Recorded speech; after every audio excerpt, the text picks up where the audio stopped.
Sénégal, bonjour. Et qui disait Boubou Keyabe Warambane et Dokin Walla. En tout cas, tribune continue d'afficher le parrain dans la main pour ne pas dire le coup de pied dans la fourmilière, signé Ibrahima Hamidou Dem, ancien juge de son état. Et en l'état, Sawai Ibrahima Hamidou Dem tape sur la magistrature. En quoi faisant? En disant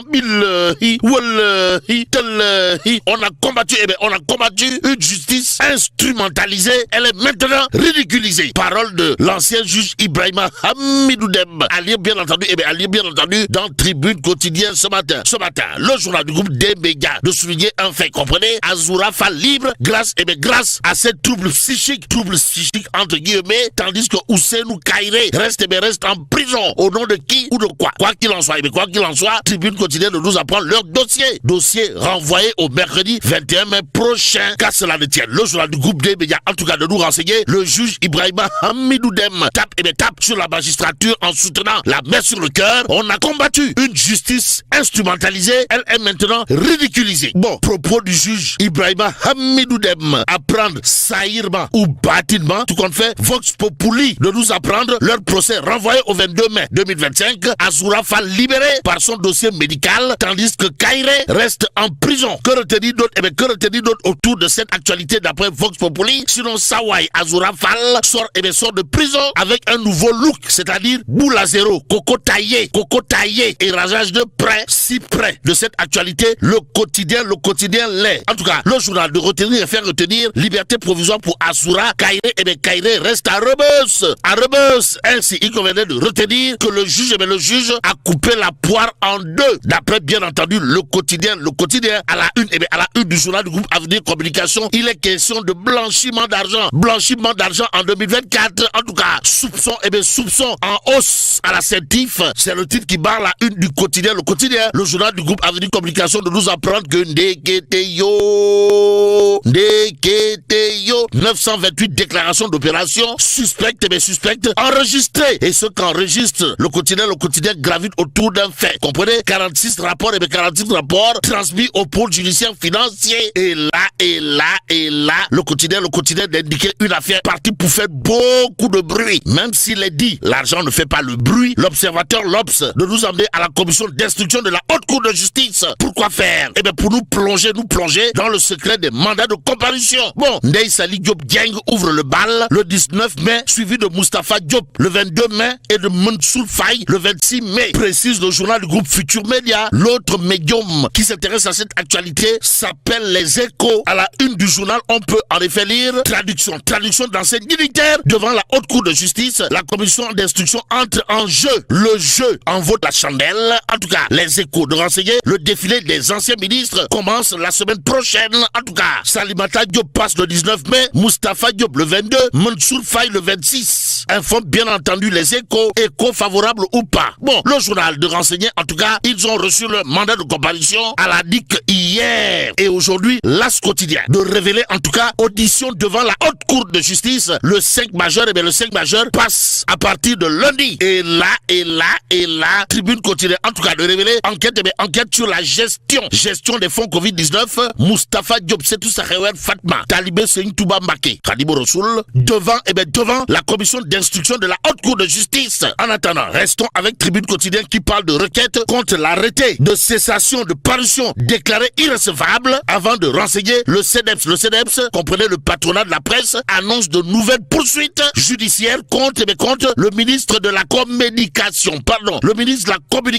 Bon, Maître El Hadj Amadou Sall, avocat du CEDEPS de son état, a d'après Tribune quotidienne soutenu, il est acquis au débat que le dit ministère, comprenez le ministère de la communication, n'a aucune compétence pour ordonner la fermeture d'un organe de presse. Dans la presse, plus précisément du côté de Critique quotidien, on peut également lire arrêté de cessation de parution, le ministre de la communication, Aliou Sall en sursis, selon le CEDEPS. En tout cas, pour le CEDEPS, Sawai Aliou Sall, ministre de la communication, semble apparemment assis sur des braises. Bon, à côté du 1 jubilé Himina Aliou Sall Radim, du CEDEPS, relevé dans Critique Quotidien, le journal piloté par Pape Sarr, mon confrère, de s'intéresser à l'acquisition des aéronefs L410-NG sous Macky Sall, histoire de livrer la vérité, la vérité des faits. Ce que fait Critique Quotidien gravite autour de plusieurs faits, dont le L410-NG, un appareil parfaitement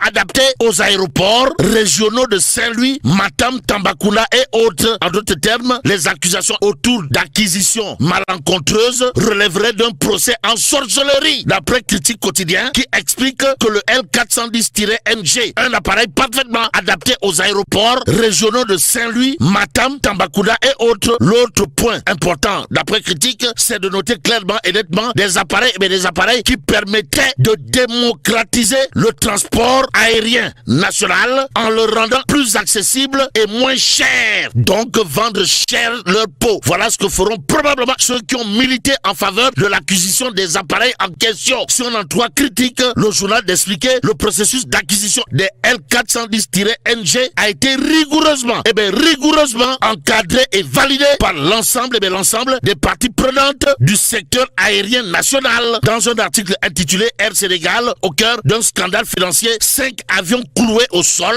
de graves amalgames sont faits sur l'acquisition de 5 avions pour Air Sénégal par Monsieur Doudouka, ancien ministre de l'économie, du plan et de la coopération. En réalité des réalités, renseigne toujours Critique Quotidien, les amalgames aux allures de procès en sorcellerie et à tort s'il vous plaît contre Monsieur Doudouka. D'après Critique Quotidien qui ajoute, l'État avait fait un choix souverain de redressement de la compagnie Air Sénégal pour permettre aux populations de voyager à des tarifs réduits. Bon, intéressons-nous à Source A ce matin. Le journal de révéler lancement par la DER/FJ des journées de promotion de l'entrepreneuriat à Saint-Louis, histoire de titrer Tata Aïda Mbodj, super linger de son état, et ses 18 milliards de résultats. Voilà, box, on nous t'a donné dire. Que dire à ce sujet sinon? Dans la région nord, c'est-à-dire Podor, Saint-Louis, Dagana, Matam et Louga, la DER/FJ a accompagné plus de 35 234 initiatives entrepreneuriales. Ainsi, Waoukoumba.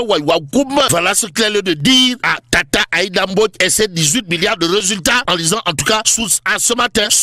Tribune quotidienne de nous amener à la Médina, histoire d'indiquer du Dibi Aoussa avec de la viande de chat. Les vendeurs arrêtés. Bon, interrogés par les enquêteurs, les mis en cause ont nié toute intention de commercialiser la viande de chat. Aussi arrêtés avec un chat égorgé dans un sac, ils assurent qu'il s'agissait d'un sacrifice à des fins mystiques. Souligne toujours Tribune, d'où notre intérêt de terminer avec l'observateur.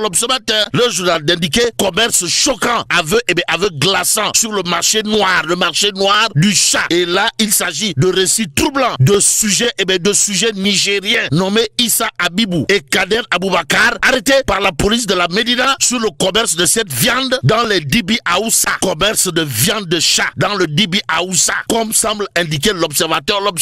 Et là, mais la Tchedong de Tchei Allah. Foudu Diamati. Bon, que Dieu préserve le Sénégal.